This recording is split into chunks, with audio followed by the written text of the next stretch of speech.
First time we came here was October 2020. We came, it was just Teresa and myself, to do an investigation overnight. That night, heard what sounded like a lady's long pleated Victorian dress kind of swishing as she came down the stairs. We couldn't find that, couldn't figure out what it was.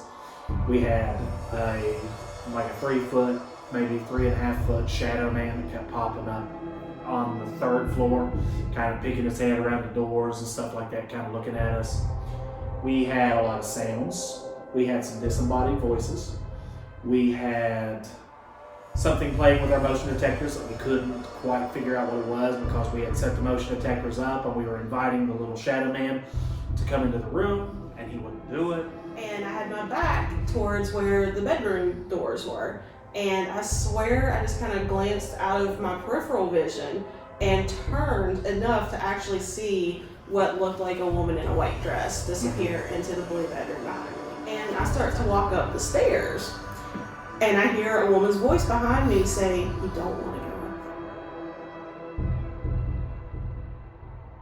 Mr. Heyman built it in 1894, and at the time he was the prosecuting attorney over in Sutton. He was a very influential lawyer. He went back and forth to New York, but he built the house this is the first house on this side of the river, and it's kind of like his prestige.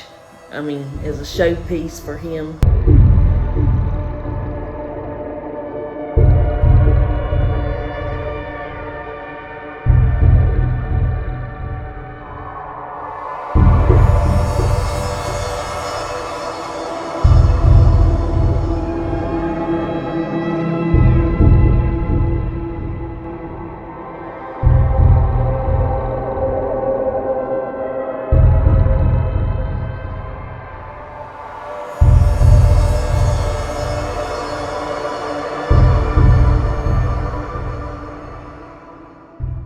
My husband and I bought it.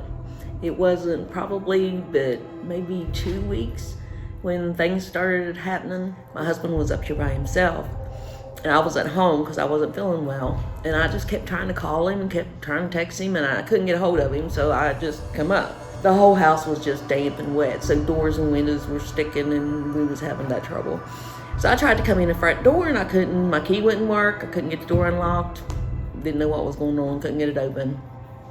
So I went around and come in the back door, and he was in the basement, and I hollered at him and told him, that the door, I couldn't get it open. So he came up and he went outside, and I stayed here inside the house, and I was pulling on the door, and he's out there pushing on the door. Well, I get to looking, and there's a slide lock on it.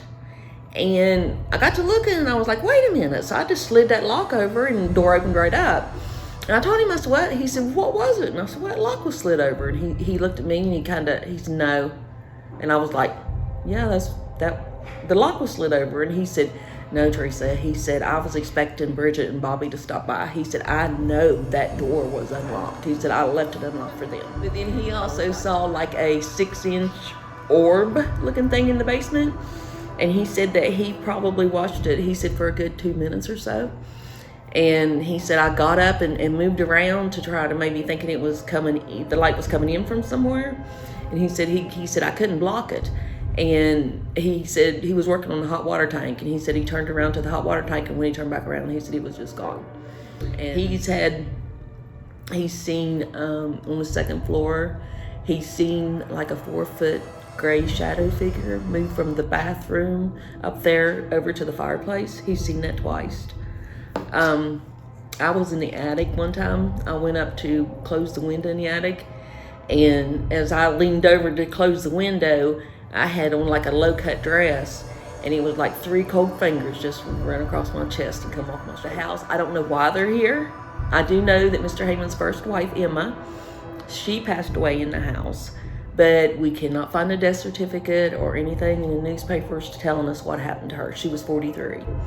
And then Mr. Heyman's second wife, Ethel, she passed away in the house in 1932, but she had breast cancer.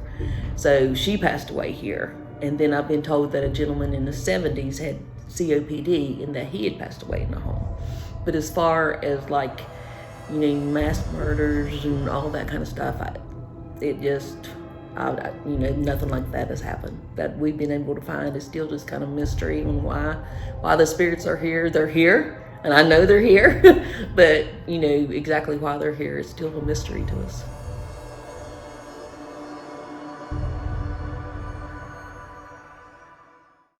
If you're in here with us, can you let us know?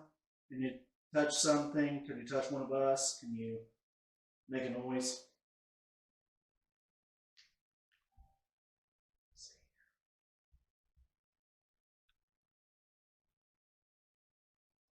It's 9:23 on December 11th, 2021. We're at the Haymond House in Sutton, West Virginia. We're on the second floor hallway. We got the name Ed on all those. The name Ed. Edgar. Edgar. Yeah. Leader. Edgar and Leader. We got Brian and Brian up here, Casey and Teresa, and Cody's in the blue bedroom. Les is downstairs. Edgar, are you here? Age. No, you want to know our age? What is your age?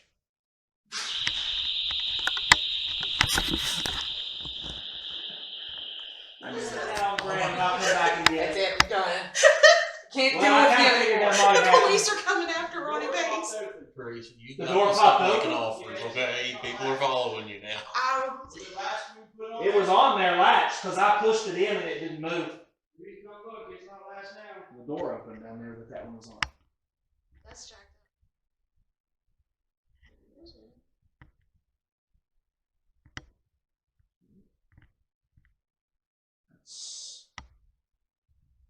I'm not getting any notifications or anything on my phone. I'm not either. Emma? Robert? Anyone here?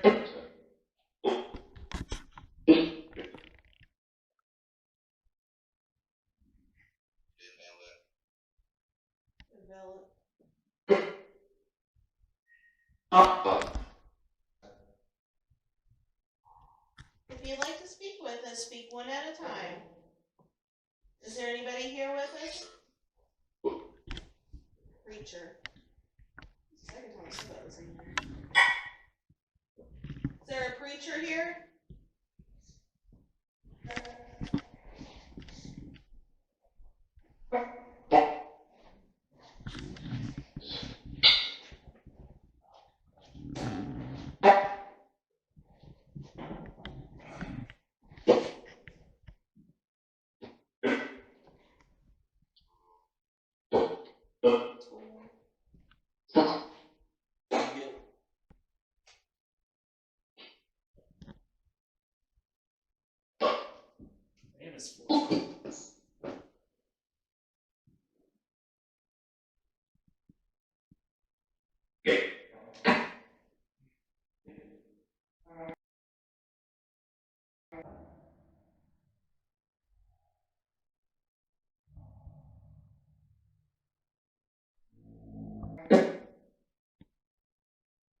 Can you tell us your name?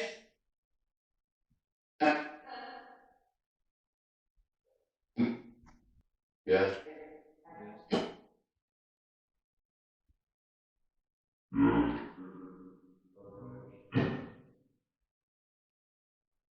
My name is Brian. We've got Brian over here. Casey. We have Dan. We have Teresa. We have Les. And we have Cody. You kind of sound like you said your name, Les. A little bit. Whose house is this? That said Edgar. That was a lady in the background said Edgar.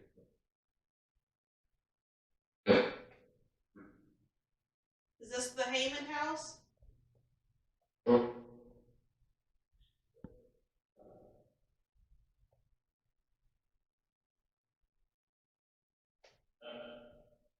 Are we talking to Mr. Heyman?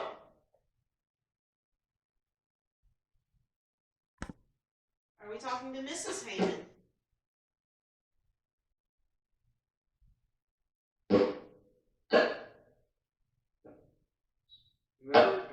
talking to, I want you to understand that what you're seeing is nothing to be afraid of. It's a certain type of equipment. I mean, I know it's probably nothing you've seen before. It's not. The idea with a Tesla coil like this is it acts as a electromagnetic field pump. And the idea is that spirits can manipulate and use the electromagnetic field to strengthen themselves and to manifest themselves. So by doing this, if you all take one of those EMF detectors and get close to this, you'll notice how much it spikes within a general area of it. But it's putting off electricity in a way that can charge up the environment. And as it charges up the environment, it can use, or whatever is there can theoretically use it to help manifest itself.